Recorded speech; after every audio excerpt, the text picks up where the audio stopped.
രൂപി യേശുനാഥൻ നിന്നെ വിളിക്കുന്നില്ലേ, പോകല്ലേ നീ അന്ധനായി ലോക സൗഭാഗ്യം തേടി. അൻപിൻ രൂപി യേശുനാഥൻ നിന്നെ വിളിക്കുന്നില്ലേ, പോകല്ലേ നീ അന്ധനായി ലോക സൗഭാഗ്യം തേടി.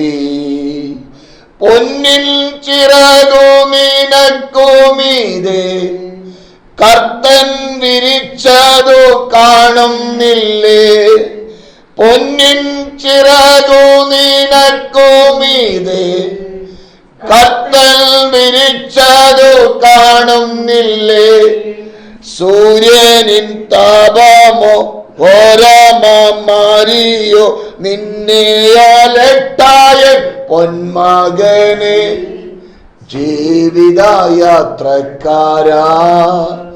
കാലടികൾ എങ്ങോട്ട്, നാശത്തിൻ പാതയോ ജീവന്റെ മാർഗമോ, ലക്ഷ്യം നിൻ മുൻപിലെന്ത്, നാശത്തിൻ പാതയോ ജീവന്റെ മാർഗമോ, ലക്ഷ്യം നിൻ മുൻപിലെന്ത്.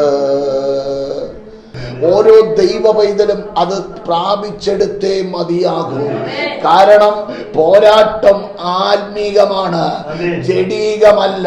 സ്തോത്രം, ഹല്ലേലൂയ. ഇയ്യോബും ഞാൻ മനസ്സിലാക്കുന്നത് അവന്റെ ആത്മക്കണ്ണ് പ്രകാശമായിരുന്നു. ഹല്ലേലൂയ. ജഡത്തിൽ അവന് കഷ്ടമുണ്ടായിരുന്നു, സത്യമാ. എന്നാൽ അവന്റെ ആത്മക്കണ്ണ് ശോഭയുള്ളതായിരുന്നു. ഹല്ലേലൂയ. അത് പ്രകാശമുള്ളതായിരുന്നു. ഹല്ലേലൂയ. എഫെസ്യ ലേഖനത്തിൽ പറയുന്നത് പോലെ ഹല്ലേലൂയ, അവന്റെ വിളിയാലുള്ള ആശ ഇന്നതെന്ന് ഇവനൊരു ബോധ്യം ഉണ്ടായിരുന്നു. ആർക്ക്? പുതിയ നിയമസഭയ്ക്കല്ല, ഇയ്യോബിന്. ഇല്ല, അല്ലെന്ന് പുതിയ നിയമസഭയ്ക്ക് ഇല്ല അങ്ങനെ ഒരു വിശ്വാസം. പക്ഷേ പഴയ നിയമ ഭക്തനായ ഇയ്യോബിന് അതുണ്ടായിരുന്നു. വിശ്വസിക്കുന്നവർക്ക് വേണ്ടി വ്യാപരിക്കുന്ന ഒരു ദൈവ ശക്തിയുണ്ടെന്ന്, അതിനെ അളക്കാൻ കഴിയില്ലെന്ന് ഇയ്യോബിന് ബോധ്യമുണ്ടായിരുന്നു. ഹല്ലേലൂയ. പുതിയ നിയമസഭ ഹല്ലേലൂയ പലപ്പോഴും പരാജയപ്പെടുമ്പോൾ പഴയ നിയമഭക്തനായ ഇയ്യോബ് പറയുകയാണ്, എനിക്ക് വേണ്ടി വ്യാപരിക്കുന്ന ഒരു ദൈവ ശക്തിയുണ്ട്. അതുകൊണ്ട് ഈ ത്വക്ക് നശിക്കട്ടെ. നിങ്ങൾ എന്ത് വേണേ പറ. അവന്റെ സ്നേഹിതർ പറയുന്ന വാക്കുകളൊക്കെ കണ്ടു കഴിഞ്ഞാൽ സാധാരണ നിലയിൽ ബോധം കിട്ടുചാകും. ആ നിലയിലുള്ള വാക്കുകളാണ് അവർ പറയുന്നത്. അതിന്റെ മധ്യത്തിലാണ് ഇവൻ ഉശിര് കാണിച്ച് അതിന് മറുപടി കൊടുക്കുന്നത്. പലപ്പോഴും 4 പേര് പറയുമ്പോഴല്ലേ നമ്മൾ ഈ തളർന്നു പോകുന്നേ. നമ്മളതിന് പറയുന്നൊരു പേരാണ് സാഹചര്യത്തിന്റെ മുൻപിൽ അങ്ങനെ പറഞ്ഞതാ പാസ്റ്ററെ. സാഹചര്യം കൊണ്ട് അങ്ങനെ ആയതാണ്, അതാണ് നമ്മുടെ ഉത്തരം. പക്ഷെ ഇയ്യോബ് അങ്ങനെയല്ല പറയുന്നേ. അതിന് ഉരുളയ്ക്ക് ഉപ്പേരി പോലെ എന്തിരിക്കുക, അവനവിടെ മറുപടി പറഞ്ഞുകൊണ്ടിരിക്കുക. ഇയ്യോബിന്റെ പുസ്തകം ശരിക്കും ഒന്ന് വായിച്ചു കഴിഞ്ഞാൽ ശരിക്കും ഉരുളയ്ക്ക് ഉപ്പേരി പോലെയാണ് അവന്റെ മറുപടി. ഒരു മയമില്ലാതെ നിർന്നലിച്ചിട്ട് കൂട്ടുന്നേ. അപ്പോഴാണ് അവർ പറയുന്നത്, നീ സ്വയനീതിമാനാണ്, നീ നിന്നെ തന്നെ എന്ത് ചെയ്യുന്നു, നീതിയുള്ളവനായിട്ട് പ്രഖ്യാപനം നടത്തുന്നു. സ്തോത്രം, ഹല്ലേലൂയ. പക്ഷെ അവന്റെ വിശ്വാസമാ പ്രഖ്യാപനം നടത്തുന്നത്. തമ്പുരാൻ പറയുന്നുണ്ട്, ഹല്ലേലൂയ, ആ സ്നേഹിതരോട് പറയുന്നതാ, ഇയ്യോബ് ന്യായമായിട്ടാ സംസാരിച്ചത്, ദൈവഹിത പ്രകാരം അവൻ സംസാരിച്ചത്. നിങ്ങൾ അങ്ങനെയല്ല സംസാരിച്ചത്. അല്ല, നിങ്ങളുടെ മൂഢതയ്ക്ക് ഹല്ലേലൂയ ക്ഷമാപണം കിട്ടണമെങ്കിൽ അവന്റെ അടുത്ത് പോയിട്ട് പറ, ഞങ്ങൾക്ക് വേണ്ടി പ്രാർത്ഥിക്കണമെന്ന്. സ്തോത്രം. നിന്ദിച്ചതായ പരിഹസിച്ചതായ, കുറ്റം പറഞ്ഞതായ ഇയ്യോബിന്റെ അടുക്കൽ ചെന്ന് ഞങ്ങൾക്ക് വേണ്ടി പ്രാർത്ഥിക്കണം എന്ന് പറയത്തക്ക നിലവാരത്തിൽ ദൈവത്തിന്റെ കരം ഇയ്യോബിനോട് ഹല്ലേലൂയ അവന്റെ ജീവിതത്തോട് ചലിപ്പിപ്പാൻ ദൈവത്തിന് പ്രസാദമായെങ്കിൽ ഈ പകലിൽ കേൾക്കുന്ന ദൈവവൈതലേ, നീ വേദനയിലൂടെയാണ് നടക്കുന്നത്, പ്രതികൂലത്തിന്റെ മുൻപിലുണ്ടോ, ആ ധൈര്യപ്പെടരുത്. ഒടുവിൽ കർത്താവിനോ അവന്റെ അമിത ബലത്തിൽ ശക്തിപ്പെട്ടിട്ട് ഹല്ലേലൂയ പിശാചിന്റെ തന്ത്രങ്ങളോട് എതിർത്ത് നിൽക്കണോ. അപ്പോൾ അവൻ നിങ്ങളെ വിട്ട് ഓടിപ്പോകും.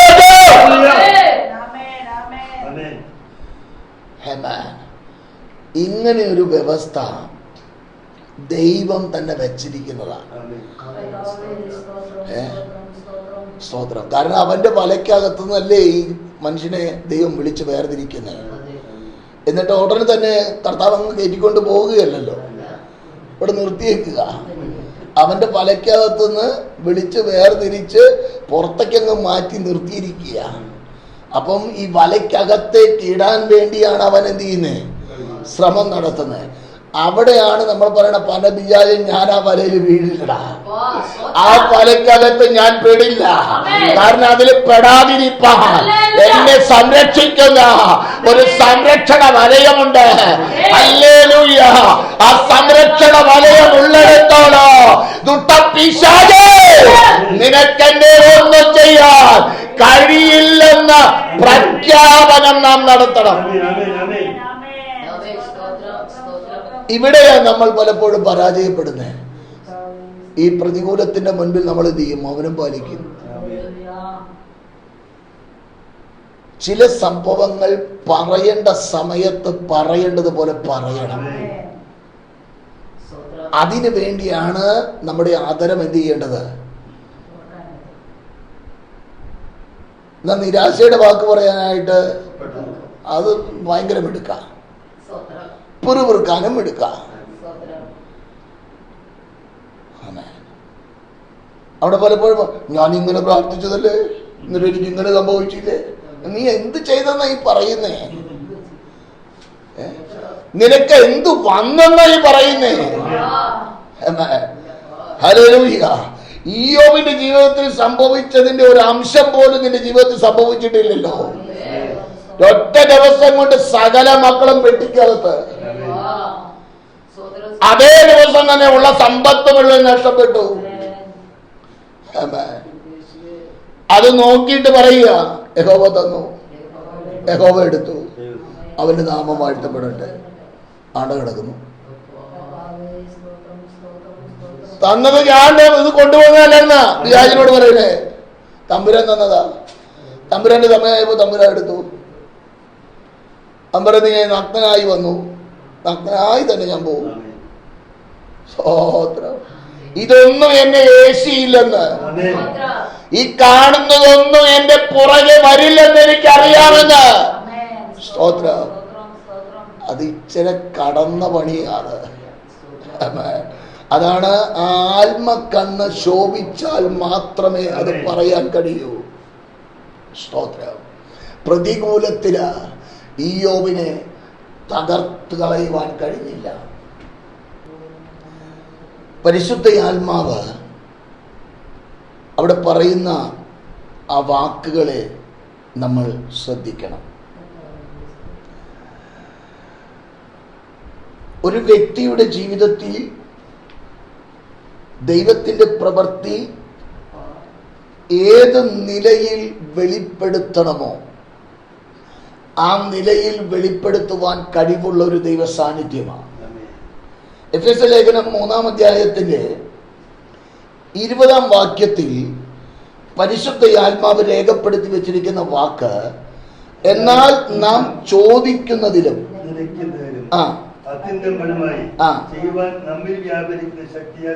അപ്പൊ നമ്മിൽ വ്യാപരിക്കുന്ന ഒരു ശക്തി ഉണ്ടെന്ന്. പക്ഷേ ഈ ശക്തിക്ക് പലപ്പോഴും നമ്മൾ പ്രവർത്തിപ്പാൻ അനുവദിക്കാറില്ല.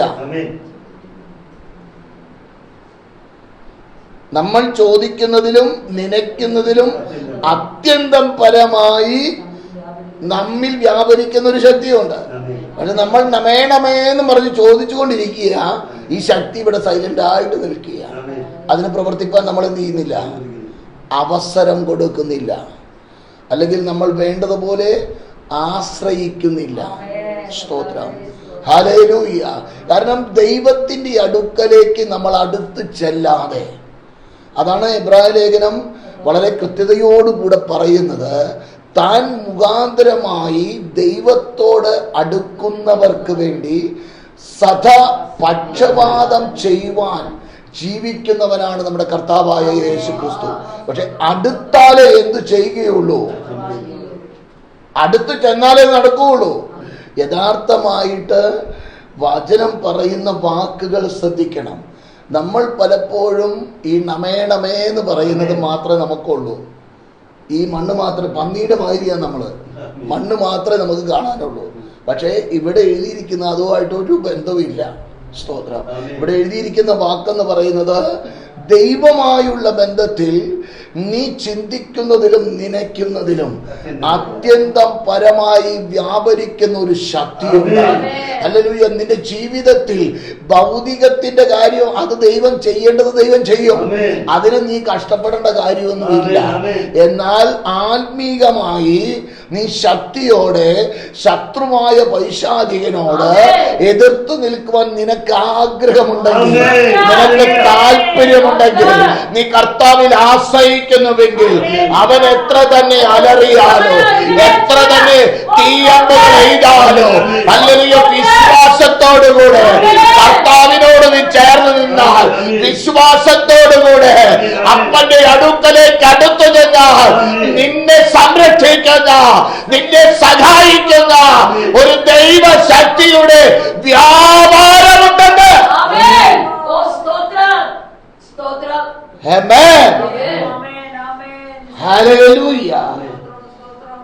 നീ അതിനോട് ചേർത്തതിന്റെ 3:16 ഒന്ന് വായിച്ചേ. അവൻ തന്റെ മഹത്വത്തിന്റെ ധനത്തിനൊത്തവണ്ണം അവൻ ആത്മാവിനാൽ നിങ്ങൾ അകത്തെ മനുഷ്യനെ സംബന്ധിച്ച് ശക്തിയോടെ എങ്ങനെ? അകത്തെ മനുഷ്യൻ. അപ്പോൾ പുറമേ ഒരു മനുഷ്യനുണ്ട്, അകമേ ഒരു മനുഷ്യനുണ്ട്. പുറമേയുള്ള മനുഷ്യന് ടോണിക്ക് കൊടുക്കാം, അകമയുള്ള മനുഷ്യന് ടോണി കേസില്ല. അതിന് വചനമാകുന്ന മായമില്ലാത്ത പാലേ പറ്റൂ. ഹല്ലേലൂയ. അത് അകത്തെ മനുഷ്യന് കൊടുത്താൽ എന്ത് ചെയ്യും? അത് ആ മനുഷ്യൻ ശക്തിയോടെ ബലപ്പെടും. ശക്തിയോടെ ബലപ്പെട്ടാൽ പിശാച് അമ്പെയ്ത് വരുമ്പോൾ, ഹല്ലേലൂയ, ആ അമ്പിന്റെ മുൻപിൽ ഹല്ലേലൂയ തീയും കൊണ്ട് അവൻ വരുന്നേ, നിന്നെ ഇപ്പൊ കളയുമെന്ന് പറഞ്ഞ്. അപ്പം കർത്താവിൽ ആശ്രയിച്ച കാര്യങ്ങളുണ്ട്. അന്ന പിശാചേ, യേശു ക്രിസ്തുവിന്റെ അധികാരമുള്ള നാമത്തില് എന്റെ ജീവിതത്തിൽ നിന്ന് മാറാൻ പറയുമ്പോ അവൻ പാലും പൊക്കി ഓടും. ഹല്ലേലൂയ. അതാണ് നിന്നിൽ പകർന്ന, ഒരു ദൈവ പൈതലിൽ പകർന്ന ദൈവ കൃപ എന്ന് പറയുന്നത്. അത് അനുഭവിക്കണമെങ്കിൽ കയ്യിലിരിപ്പ് വിട്ടേ പറ്റൂ. സ്തോത്രം, ഹല്ലേലൂയ. ഉണക്കമീൻ കൈ പിടിച്ച് നടന്നാൽ ഈ പണി പറ്റില്ല. ഹല്ലേലൂയ. ആ അവിടെ എഴുതിയിരിക്കുന്ന ഒരു പദം ശ്രദ്ധിക്കണം.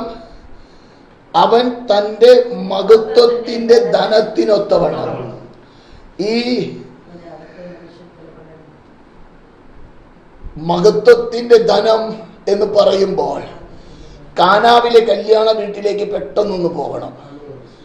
അടയാളങ്ങളുടെ ആരംഭമായി കർത്താവായ യേശു ക്രിസ്തു തന്റെ മഹത്വം അവിടെ എന്ത് ചെയ്തു?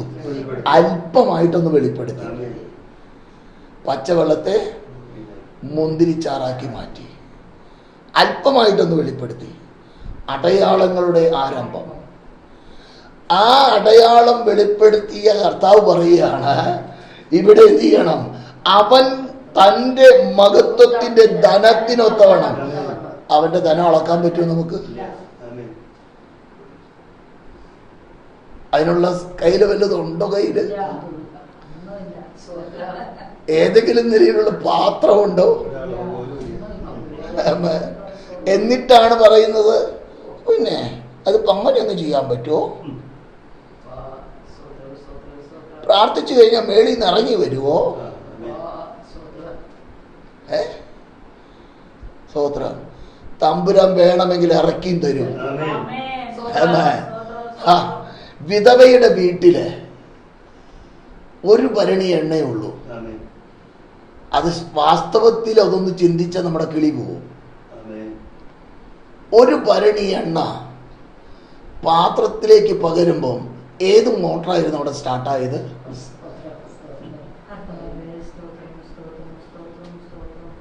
ആ ഭരണിയില് ഒരു ഭരണി എണ്ണ ആ പാത്രങ്ങളിൽ പകർന്നപ്പോൾ അവിടെ നിറയാൻ വേണ്ടി ഏത് മോട്ടറാ സ്റ്റാർട്ടാക്കിയത്? ആരത് സ്റ്റാർട്ടാക്കിയേ? അങ്ങനെ ഒരു സ്റ്റാർട്ടർ നമ്മുടെ കരത്തിലുണ്ട്. പക്ഷെ അത് പറയുന്നത് അനുസരിക്കണം. അതുപോലെ തന്നെ അനുസരിക്കണം. പാത്രം മേടിക്കാൻ പറഞ്ഞു. 2 മക്കളും അവളും കൂടെ പോയി അയൽ ഭവനങ്ങളിൽ നിന്നെല്ലാം പാത്രങ്ങൾ മേടിച്ചു. ചോദിച്ചു കാണും, അയൽക്കാർ ചോദിച്ചു കാണും സ്വാഭാവികമായിട്ട്, എന്തിനാടാ പാത്രം? എണ്ണ പകരാനാ. ഇത്ര എണ്ണ വിടുന്നാടാ? അത് ഞങ്ങൾക്ക് അറിഞ്ഞുകൂടാ. ഞങ്ങളോട് പറഞ്ഞ ആളിങ്ങനെ പറഞ്ഞ് പാത്രങ്ങൾ, വെറും പാത്രങ്ങൾ മേടിക്കണം. സ്തോത്രം. ഇവരെല്ലാവരും ഇവിടെ വരുമെന്ന് തമ്പുരാൻ അറിയാമായിരുന്നു. അതായിരിക്കണം കഥ അടയ്ക്കാൻ പറഞ്ഞത്. കാരണം കഥ അടയ്ക്കാൻ പറഞ്ഞതിന്റെ കാര്യം അതാ. അകത്ത് മൊത്തം പാത്രമാ. സ്തോത്രം. കഥ കടഞ്ഞും കിടക്കാം. എന്തവരിവിടെ പരിപാടി ചെയ്യുന്നതെന്ന് ഒരെണ്ണത്തിന് പറഞ്ഞുകൂടാ. കഥ തുറന്നു കഴിഞ്ഞപ്പോ ആൾക്കാർ മുഴുവൻ വരിവരിയായിട്ട് നിൽക്കുകയായിരിക്കും. സ്തോത്രം. നോക്കിക്കഴിഞ്ഞു എല്ലാ പാത്രത്തിലും എണ്ണയുണ്ട്. സ്തോത്രം. അവള് വീണ്ടും കഥ അടച്ച് എണ്ണ വിറ്റ് കാശ് മേടിക്കല്ലേ ചെയ്തേ. ആര് പറഞ്ഞു? അവന്റെ അടുക്കലേക്ക് മടങ്ങിപ്പോയി. അവൾ ചെയ്തത് അവനോട് പറഞ്ഞു. അവൻ പറഞ്ഞു, നീ ആ എണ്ണ വിറ്റ് കടം വീട്ട്, ബാക്കിയുള്ളത് കൊണ്ട്, ഹല്ലേലൂയ, ബാക്കിയുള്ളത് കൊണ്ട് നീ നിന്റെ മക്കളും ഉപജീവനം കഴിച്ചു കൊള്ളുക. അപ്പൊ സ്വർഗത്തിൽ നിന്ന് കയറ് കെട്ടി ഇറക്കി തരുമോ? തരുവെന്നേ. പക്ഷെ അതിനുവേണ്ടി കർത്താവ് ക്രൂശി മരിച്ചില്ല. അതിനുവേണ്ടി കർത്താവ് ക്രൂശി മരിച്ചില്ല. ക്രൂശി മരിച്ചത് നിനക്ക് എണ്ണ തരാൻ വേണ്ടിയല്ല. ക്രൂശി മരിച്ചത് നിനക്ക് വീട് തരാൻ വേണ്ടിയല്ല. ക്രൂശി മരിച്ചത് നിനക്ക് കാർ തരാൻ വേണ്ടിയല്ല. അത് കിട്ടുമോ? കിട്ടണ്ടേ? എന്നാൽ അതല്ല പ്രധാനം. ക്രൂശിൽ മരിച്ചത് ക്രിസ്തുവിൽ നിന്നെ സമ്പന്നനാക്കുവാനാ. ക്രിസ്തുവിന്റെ സമ്പത്ത് നിനക്ക് തരുവാൻ വേണ്ടിയാ. ഹല്ലേലൂയ. എതിരാളിയായ പിശാചിനോട് നിൽക്കുവാൻ വേണ്ടിയാ. അതിന് വേണ്ടിയാ നിന്നെ നിർത്തിയിരിക്കുന്നത്. അത് നിന്റെ ഉത്തരവാദിത്തമാ. കർത്താവില് അവന്റെ ആവിധവരത്തില് ശക്തിപ്പെട്ട് മതിയാകൂ.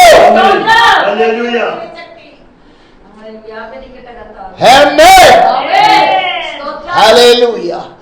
നമ്മുടെ പെറുപെറുപ്പൊന്ന് മാറിയാല് നല്ലൊരു ശതമാനം ആളുകൾ അനുഗ്രഹിക്കപ്പെടും.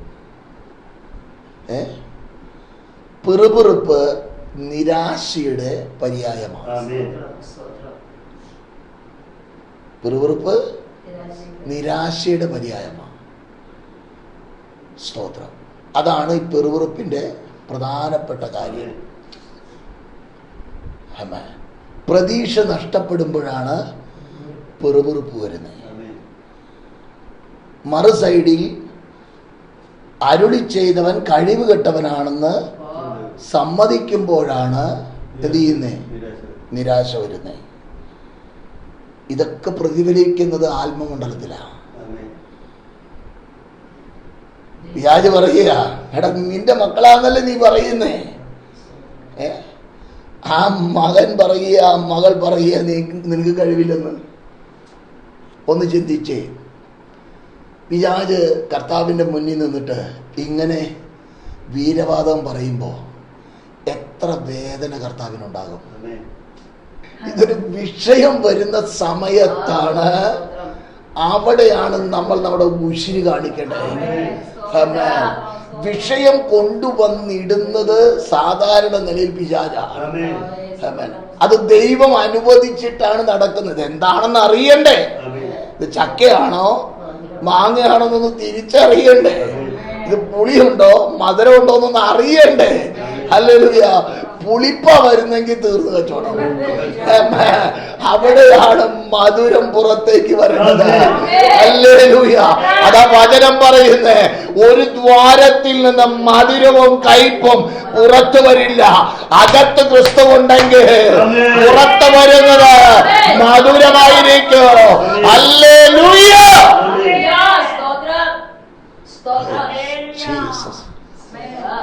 അതിന് മാതൃകയാണ് ഇയ്യോബ്. എല്ലാം നിരന്ന് കിടക്കുക, 10 പെട്ടി ഉള്ള സമ്പത്ത് മുഴുവൻ എന്ത് ചെയ്തു?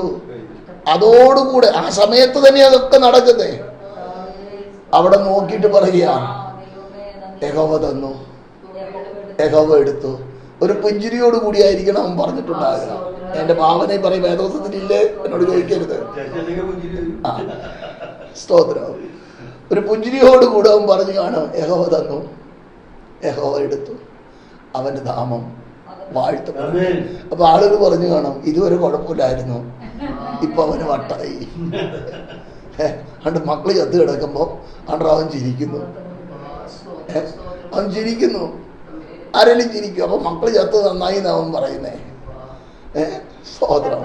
വട്ടായി, ഭ്രാന്തായി എന്നൊക്കെ ലോകം അവനെ വിധി എഴുതി. എന്നാൽ ആ വിധിയെടുത്ത് ചില നാളുകൾ കഴിഞ്ഞപ്പോൾ ഉടമസ്ഥൻ തിരിച്ചെഴുതി. നഷ്ടപ്പെട്ടതെല്ലാം തിരികെ കൊടുത്ത ആ ദൈവ സാന്നിധ്യം, ദൈവകൃപ തിരുവചനം പറയുന്നു. അല്ലെങ്കിൽ അവന്റെ മക്കൾ, അല്ലെങ്കിൽ ആദ്യം ഉണ്ടായിരുന്ന മക്കളെക്കാൾ സൗന്ദര്യമുള്ളവരായിരുന്നു. അതുപോലെ സൗന്ദര്യമുള്ള മക്കൾ വേറെ ഇല്ലായിരുന്നു എന്ന്.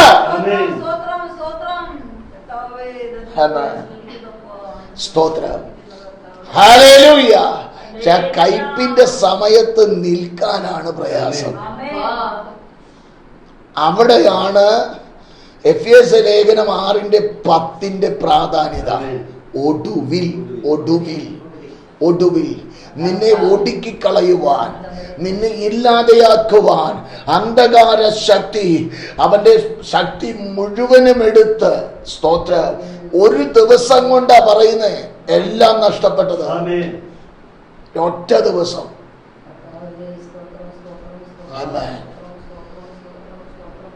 ആ ഒരു ദിവസത്തിൽ ആ പ്രത്യാശ വന്നതല്ല. അവന്റെ പ്രത്യാശ ദൈവത്തിലായിരുന്നു എന്ന് അവന്റെ പ്രവൃത്തികളിൽ നമുക്ക് മനസ്സിലാക്കുവാൻ കഴിയും. ഹല്ലേലൂയ. അതുകൊണ്ടാണ് അത് തിരിച്ചറിഞ്ഞ പിശാചാണ് പറഞ്ഞത്, നീ അവനും അവനുള്ളതിന് സകലതിനും ചുറ്റും വേലി കെട്ടി സൂക്ഷിച്ചിരിക്കുക, അതുകൊണ്ടാണ് അവൻ അനുഗ്രഹിക്കപ്പെട്ടിരിക്കുന്നത്. സ്തോത്രം. നീ ആ വേലി ഒന്ന് പൊളിച്ചു കളാ. ഹല്ലേലൂയ. അവൻ നിന്നെ മുഖത്ത് നോക്കി ധരിച്ചു കളയും. ഹല്ലേലൂയ. ഞാൻ മനസ്സിലാകുന്ന പന പിശാചേ, കർത്താവ് അങ്ങനെ പറഞ്ഞിട്ടുണ്ടാവില്ല, ഞാൻ എന്റെ ഭാഷ കൂടെ ചേർത്ത് പറയാ, പന്ന പിശാചേ നിനക്ക് കഴിയുമെങ്കിൽ നീ ചെയ്യടാ. ഏൽപ്പിച്ചങ്ങ് കൊടുത്തു. എല്ലാം അങ്ങ് നഷ്ടപ്പെട്ടു. പുഞ്ചിരിയോടുകൂടെ മറുപടി പറഞ്ഞു. വീണ്ടും കർത്താവിന്റെ അടുക്കിലേക്ക് അവൻ ചെന്നു. എന്തുണ്ടായി? അവനെ ചോദിച്ചു, എന്തുണ്ടായി? സ്തോത്രം. കർത്താവ് പറയുന്നുണ്ട്, നീ വെറുതെ എന്നെ സമ്മതിപ്പിച്ചു, വെറുതെ എന്നെ സമ്മതിപ്പിച്ചു. അപ്പൊ അവൻ വീണ്ടും തോൽവി സമ്മതിക്കുന്നില്ല. നീ അവന്റെ ശരീരത്തിൽ നിന്ന് തൊടുക, അവൻ നിന്റെ മുഖത്ത് നോക്കി തേച്ചു കളയും. അപ്പൊ തമ്പുരാൻ പറഞ്ഞു, നിനക്ക് തന്നേക്കുക, എന്റെ പ്രാണനെ തൊട്ടു പോകരുത്, പ്രാണനെ തൊട്ടു പോകരുത്. തല തൊട്ട് പാദം വരെ വ്രണങ്ങ് നിറഞ്ഞു. സ്തോത്രം. അസഖ്യം സഹിക്കാൻ വയ്യാണ്ടായി. ഇപ്പൊ നാറ്റൊക്കെ ഉണ്ടായി കാണാൻ വയ്യുണ്ട്. പെണ്ണുമ്പിള്ള പറഞ്ഞു, നീ ഈ ദൈവത്തെ തേച്ചു കളാ, പോയി ചാക്. അവിടെ അവൻ പറഞ്ഞു, എടി പെണ്ണെ, നീ ഒരു പൊട്ടി സംസാരിക്കുന്ന പോലെ ദൈവത്തിന്റെ കരത്തിൽ നിന്ന് നമ്മൾ നന്മ അനുഭവിച്ചു, അല്പം പ്രയാസം കൂടെ അനുഭവിച്ചുകൂടെ? അവിടെയും ആര് തോറ്റു? പിശാച് തോറ്റു. ആമേൻ. അതാണ് യഥാർത്ഥത്തിലുള്ള ഒടുവിൽ കർത്താവിലും അവന്റെ അമിത ബലത്തിലും ശക്തിപ്പെടണം. അവിടെ അമിത ബലം എന്ന് പറയുമ്പോൾ അതിനെ അളക്കാൻ കഴിയില്ല. ആ കരങ്ങളിലാ നമ്മൾ. അവനറിയാതെ ഒരു ദൈവ പൈതലിന്റെ ജീവിതത്തിൽ ഒന്നും സംഭവിക്കില്ല. കാരണം ദൈവം അനുവദിക്കില്ലെന്ന്. സ്തോത്രം, ഹല്ലേലൂയ. പക്ഷെ ആ ബോധ്യം ആർക്ക് വേണം?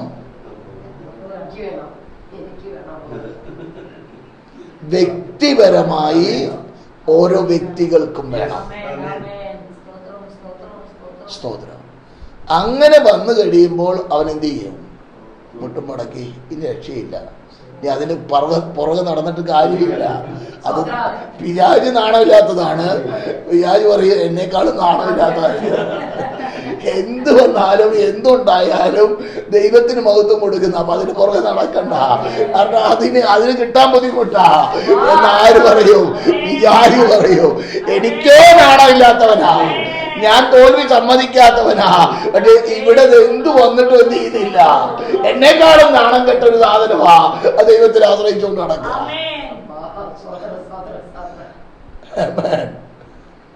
ഈ പിശാച് നാണമില്ലാത്തവനാണ്.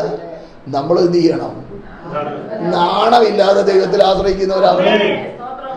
ലജ്ജ കൂടാതെ ദൈവത്തിൽ ആശ്രയിക്കുന്നവരാകണം. മടി കൂടാതെ കർത്താവിന്റെ അടുക്കലേക്ക് അടുത്ത് ചെല്ലണം. ഹല്ലേലൂയ. പക്ഷെ ഉണക്കമീൻ കളഞ്ഞാലേ പറ്റുള്ളൂ. ഹല്ലേലൂയ. അപ്പോൾ ഇവിടെ എഴുതിയിരിക്കുന്ന ആ വാക്കുകൾ ശ്രദ്ധിക്കണം. ഒന്ന്, നമ്മിൽ ചോദിക്കുന്നതിലും നനയ്ക്കുന്നതിലും അത്യന്തപരമായി വ്യാപരിക്കുന്ന ഒരു ശക്തിയുണ്ട്.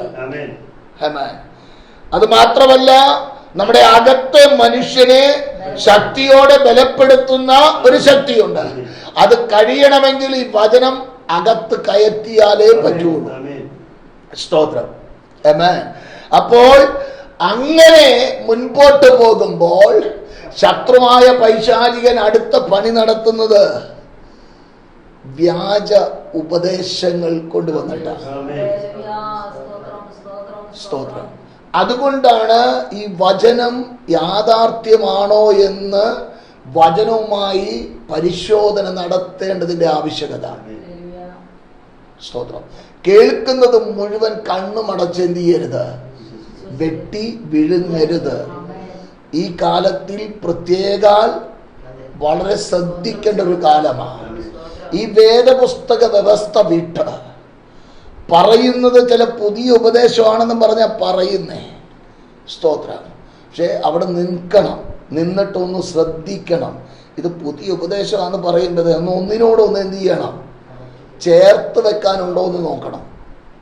അങ്ങനെ ചേർത്ത് വെക്കാൻ പറ്റിയതായുള്ള തിരുവചന ഭാഗങ്ങൾ ഉണ്ടോ എന്ന് എന്ത് ചെയ്യണം? ഒന്ന് പരിശോധന നടത്തണം.